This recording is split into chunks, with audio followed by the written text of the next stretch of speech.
time this morning. I'm happy to be at Amazon headquarters in Herndon, Virginia. And as we know, this is the final step for the interview, where there's about 5 of us standing here. And after 5 phone interviews, we've all made it to the last round. And just to sort of set the record straight, because we have a few new people in the room, the position that we're all interviewing for is Amazon Web Services Channel Manager, located in Chicago, Illinois, so that, God willing, I'll be closer to my Toastmasters group and not traveling all week. And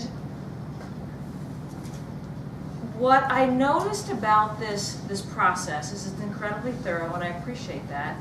And I started to research, why is this process at Amazon so different than other companies I've worked for? And the reason is I've learned through my research, is that everything is about culture. Jeff Bezos down to everybody who boxes your packages in a warehouse bases his decisions, his success, his innovation on the leadership principles. And as employees of Amazon, I'm sure you know all about those, probably have them memorized, but I'm passing around a few copies as well. So I could talk to you today about my experience. I could talk to you about my 20 plus years working in government sales and channel management for places like Oracle and Microsoft, and for the last 8 years Google.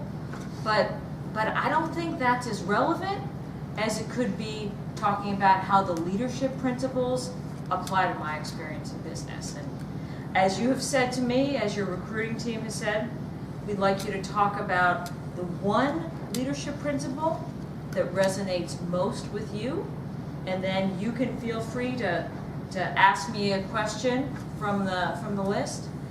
And the most relevant leadership principle would be phone skills. No, it would not be phone skills. It would be customer obsession. And as we say at Amazon, everything begins with the customer and we work backward.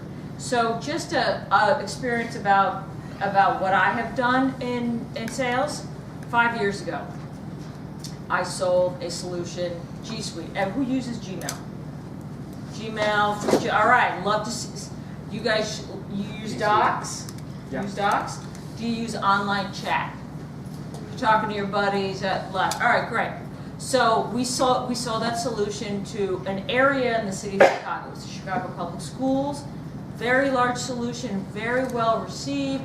Executive sponsorship, we're all tremendously excited about it. Until there was one massive problem with the customer. The customer needed a feature. So we all know what online chat is. You know, you talk to your buddy. Well, if you're in a school, you've got teachers talking to students. We have an email archive solution, so everything is recorded for litigious reasons, for liability reasons, for security. But at that point in time, we were not able to provide archiving for every chat session. And it's not a question that was asked, we didn't know. But the customer said to me, what do you mean you don't have that? You have to get that for me. And so it was my responsibility as the rep, as the relationship owner with this customer to get that done. But here's the thing at Google. Google's an engineering company. It is not a sales company. Sales never tells engineering to do anything. It is up to engineering to change that product, to release updates whenever they feel like doing it. So because the customer was so important to me, and because he had to have it, I almost put my job on the line by creating a grassroots campaign, by reaching out to our executive management team, by finding internal sponsors, by working with the customer, by continuing this internal campaign to get this feature changed, by going on as one little sales rep to all of engineering management, the organization that runs the global company, to get this done because it was so important to my customer. And after 6 months of internal campaigning, grassroots discussions, emails, everything that we could do to make this happen, We were able to get that done for the customer, and as a result, the relationship improved, and we were able to offer that feature to other customers. So I could talk for hours about my personal customer obsession, but I know you have some questions, and if you wanted to choose one, Tim, maybe you want to choose a question from that list? Sure. Please share a work experience when you sacrifice short-term results for long-term customer value. And that falls under the heading of ownership at Amazon. The idea is it is so important to maintain that long-term relationship. You will skip a sale. You will just do whatever the right thing is for the customer. Like, for example, to use an Amazon example, the Kindle Look Inside feature. Anybody look at that? You think, do I want to buy this book on Amazon? You're a reader, Dan, right? I don't have a Kindle though. What's I that? don't have a Kindle. Oh my God. Oh my God. We'll have to talk after. We'll have to talk after. But Here's one. all right, there we go. There we go. Demo. The look inside feature was really questionable. They said if we have this look inside feature, people can actually see the book. Maybe they don't even want to buy it.